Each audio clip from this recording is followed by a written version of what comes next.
Start May, June, July, August, September hanggang October, November. Ano yan, summer na yan?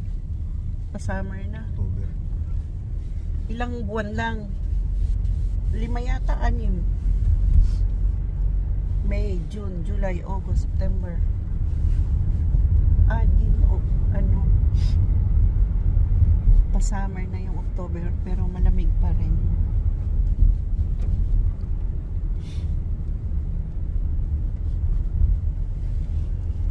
Sobrang lamig kaya guys, grabe. Yung doon sa bahay namin, parang parang freezer sa loob. Kasi nga guys, nasa tabi kami ng bundok. Lupa lahat yung nakapaligid. Hindi kinakaya ng heater.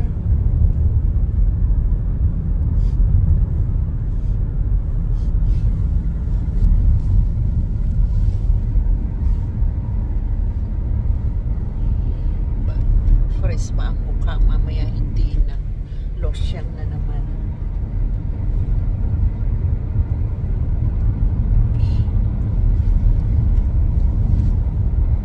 Bukas yan, mo bintana?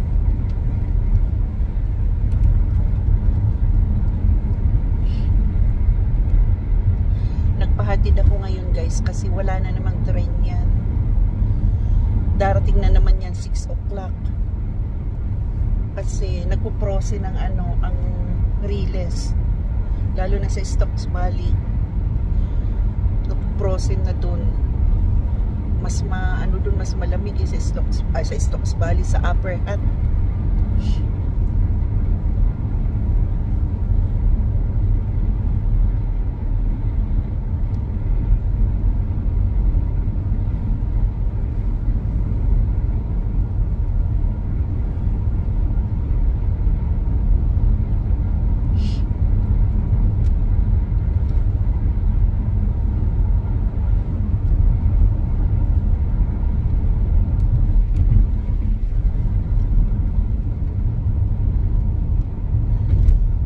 Dito winter, ang laging iingatan lang talaga yung likod, yung lamig sa likod, iiwas pneumonia, iiwas bronchitis. Okay lang malamigan yung binti, wag lang yung likod at at dibdib. Masakit sa likod at dibdib. Kaya ako balot na balot lagi yung likod ko, katawan ko sa likod. Ano nga ba yan? Tama ba yun?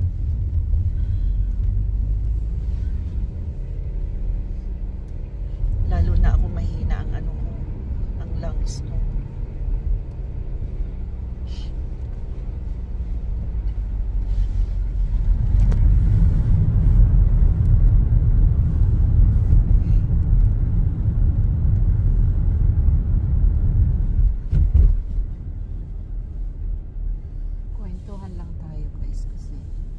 Madilim pa, hindi ko pa may papakita yung labas.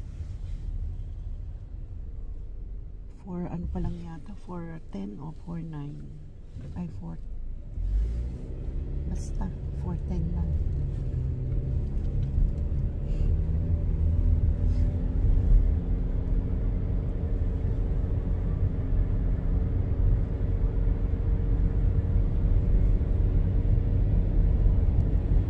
Yun lang ang mahirap dito pag nagko-commute ka every morning. Kasi yung train talaga delay. Mani-delay din. Yung 5 o'clock na train, aabutan ng 6 o'clock na yan. 6:30 or 6 o'clock. Lagpas pa ng 6 o'clock minsan kasi nga kaya nang sabi ko kanina napoprosen yung riles madulas pag ganitong oras.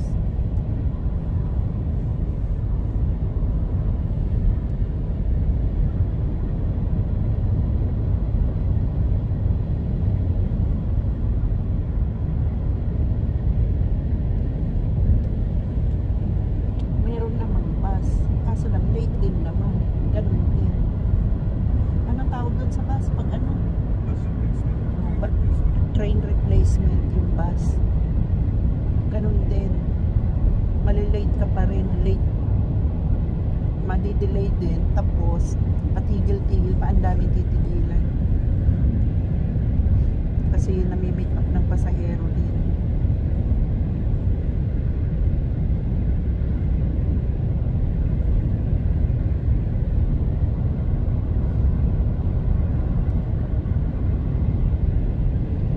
Kagandaan dito sa Wellington, pag winter hindi nag-i-snow talaga pero sobrang lamig. Yun nga ang sabi nila, sabi ng mga taga South Island, wala ngang dito, wala ngang snow pero napakalamig naman daw dito sa Wellington.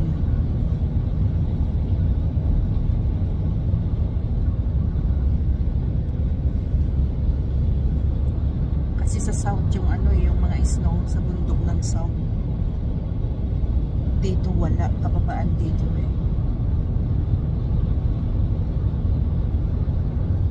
Minsan din nag-i-snow, di ba mahal?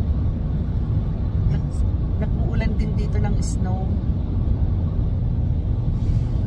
Minsan lang, hindi lagi.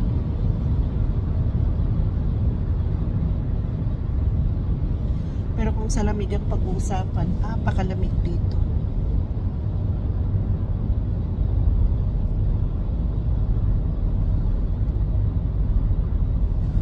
Walang ilaw yung motorway dito, no?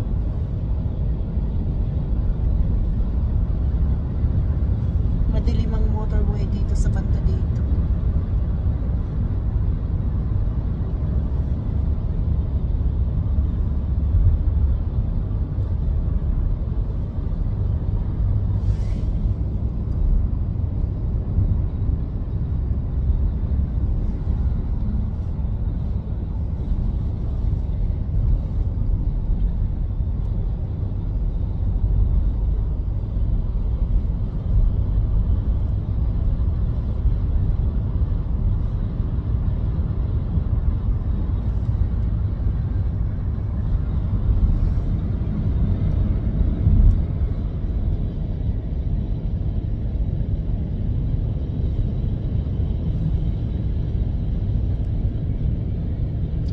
Dyan lang yung ilaw sa motorway lights.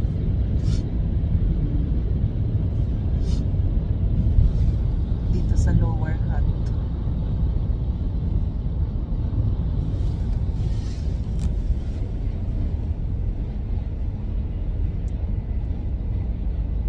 Hindi ko pala nadala yung kasi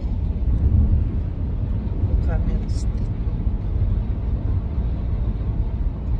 Bumili na ako ng camera stick $50. 2,000 plus. 1,000 plus.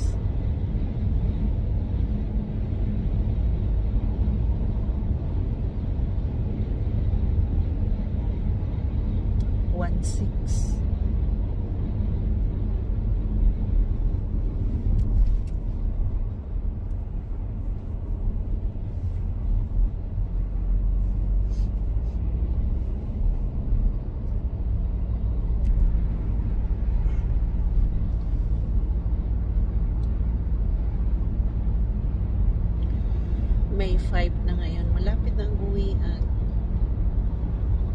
2025. 2 weeks na lang.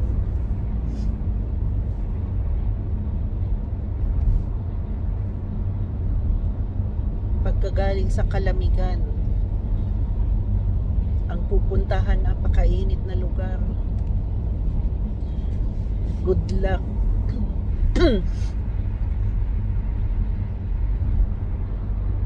Pero sa Bicol, hindi naman siguro sobra init doon. Dito lang siguro sa Kamaynilaan.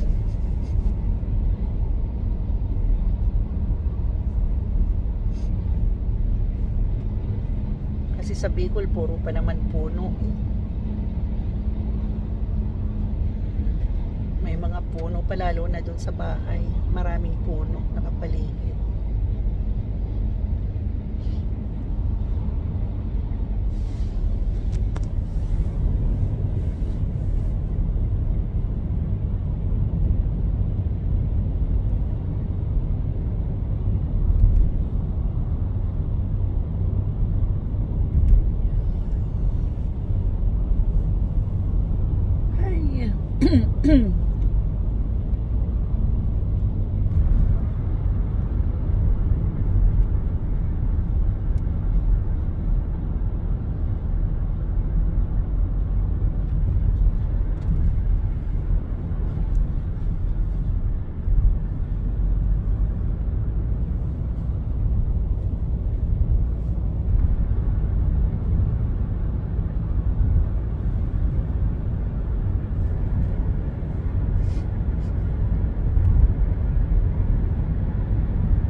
Si Manoy.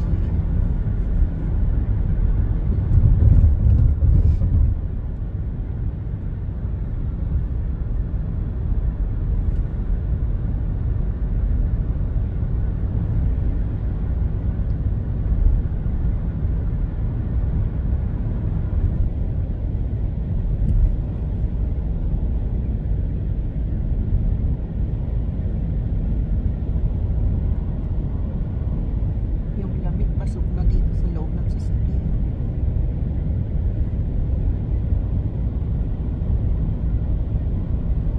Lalo na dito sa Wellington City.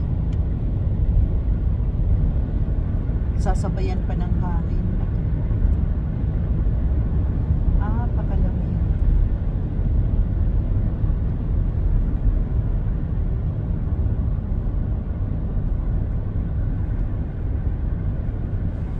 Iwan ko lang yung payo ko dito.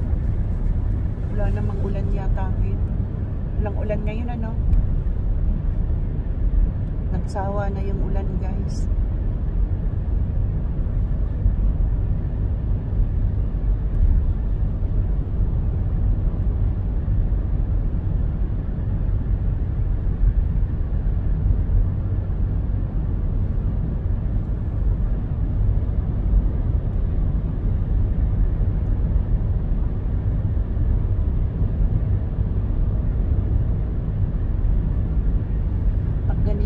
Wala pang sasakyan.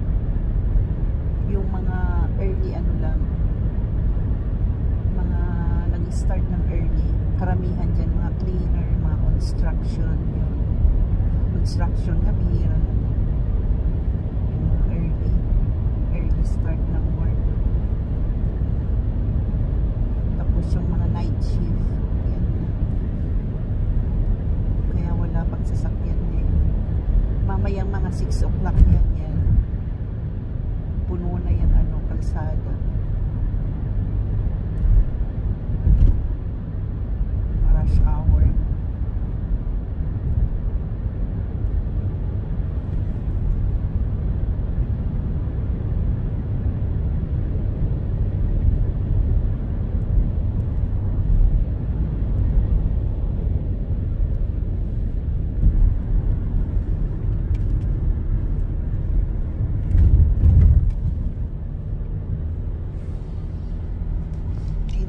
Makikita ang dagat. Hindi.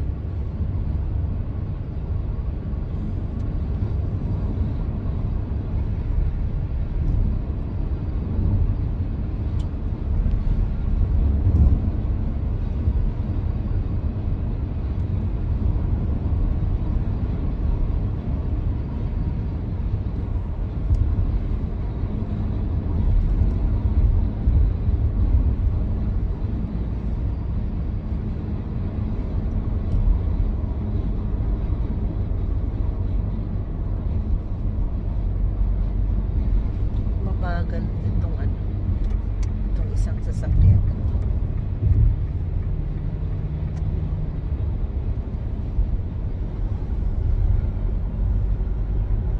Jurang pala nagdadrive.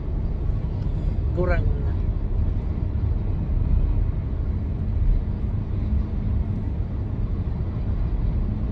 Dito guys, 70 years old, 75, nagdadrive pa eh. Hanggat kaya pa rin mag-drive, sige lang.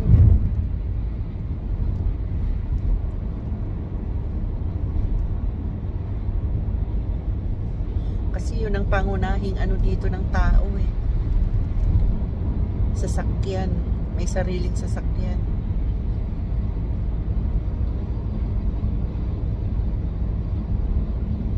Para easy lang papunta sa work nila. May mga sariling parking yan sa work, kaya ganun. Yung mga walang sariling parking, nagtitrain na lang, iniiwan nila sa train station yung ano nila, kasi may park and ride doon. Sa train station may mga park and ride, libre lang ang ano, ang parking. Doon na nila iniiwan, nagtitrain na lang. Kasi mahal ang parking dito sa city. $18. Laking pera na yun sa araw-araw na magpa-park ka. Nako.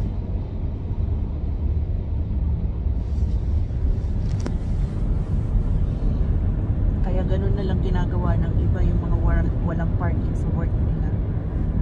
Iniiwan na ang sasakyan sa train station.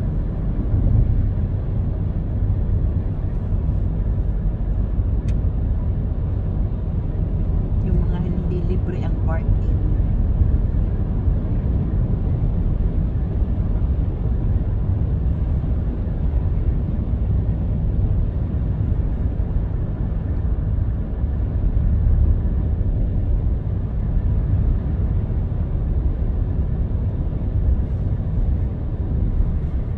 Dati mura lang yung parking dito sa city. No, mga mura lang. Dati nakikita ko lang mga $5, may $8. Dati yung last 3 years ago yata. Biglang tumaas.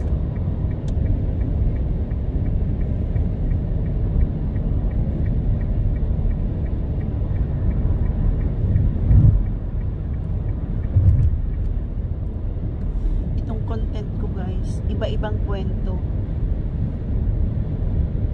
Iba-ibang istorya ng lola niya. Nakadami na yata ako ng issue, ng chismis sa inyo eh.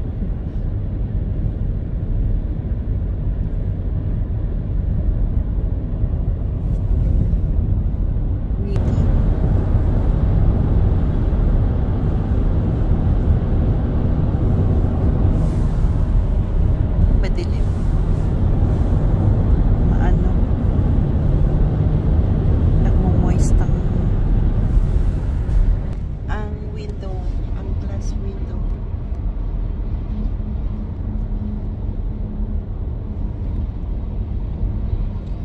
Nakahaba rin ako ng content ngayon 20 na. Kala nyo guys madaling mag-vlog, mahirap maghahanap ka ng content, kung anong i-content mo sa araw na ito, sa susunod na araw.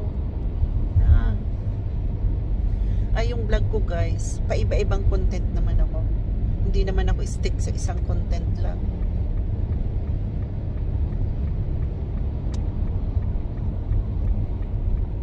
Mahirap yung stick ka sa isang content.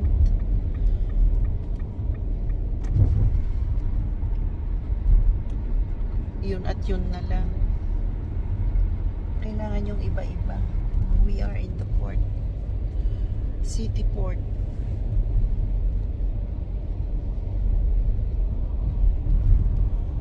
Ayun foggy talaga dito sa city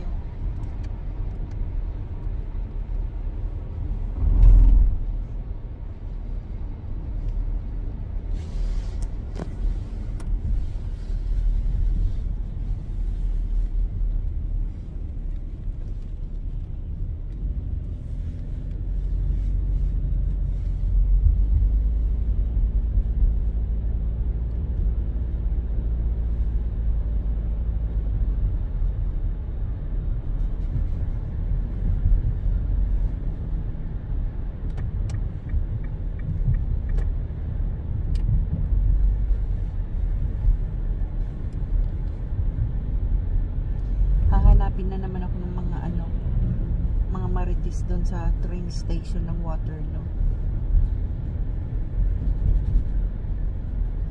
3 Marites na mga friendship ko rin.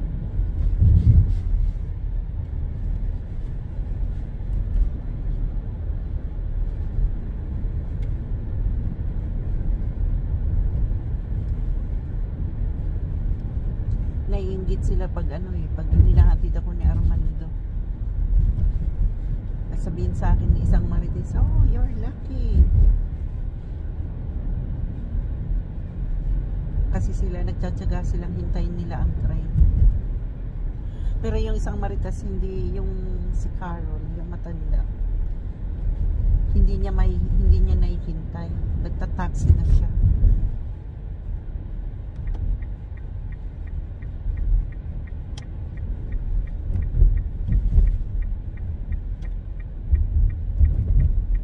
Pero ang laki ng discount ni Carol sa taxi. Dati binayaran lang niya nung isinama niya ako, mahal lang, 20. Ano kaya yung discount niya? Senior? No? May gold card na yata yan. May gold card, ganon. 20 lang yung binayaran niya. $20. Ano ba yung gold card? Ano yung ibig sabihin nun? Yung senior citizen. Gold card binibigay na. Malaki na ang discount nun. Kaya pala ganun. At samantalang kapag Waterloo to City, mahal na yun, di ba?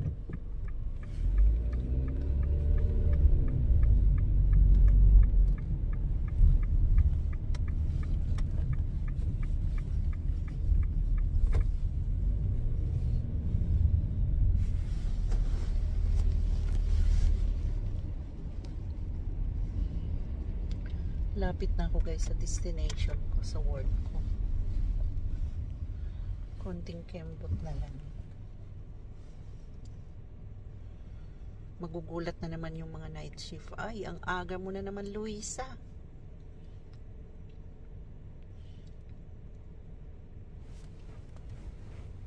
Yung night shift dito, Sunday night, nag-ano na sila. Nag-uumpisa.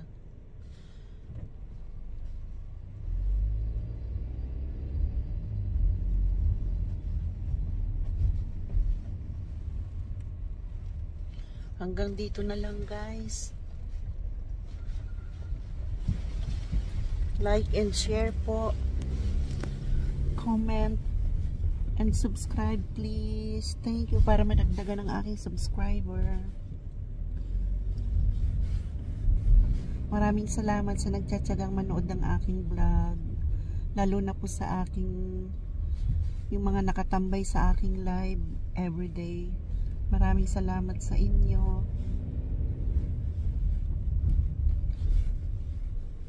Kung hindi dahil sa inyo po, hindi ko mararating yung yung monetize. Salamat.